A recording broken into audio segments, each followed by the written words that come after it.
Drifting Home is an anime film on Netflix. It's a full 2 hours.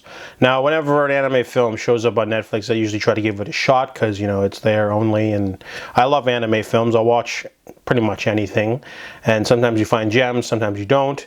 This one is an example of not a gem. It's about a bunch of grade schoolers, and they are just about to have summer break. There's a lot of different characters. There's the bratty one, Reina, and her friend, and then there's a tomboy, and then there's like the sporty one that everyone wants to be friends with, and there's a couple others.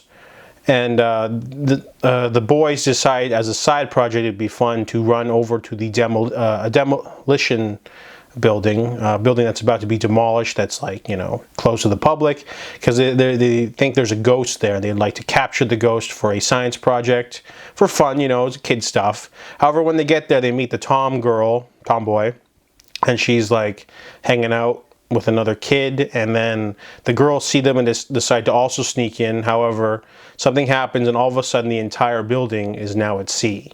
So they're basically drifting home and they don't know what to do.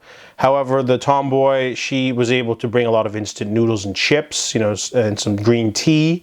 So at first they're excited, but then they get sick of the food, and it becomes a sort of survival, sort of coming of age tale.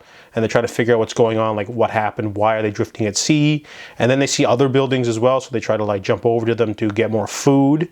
The movie doesn't have much of a story. The characters are okay. Animation's nothing particular, but at the end they try to throw in a light show here or there.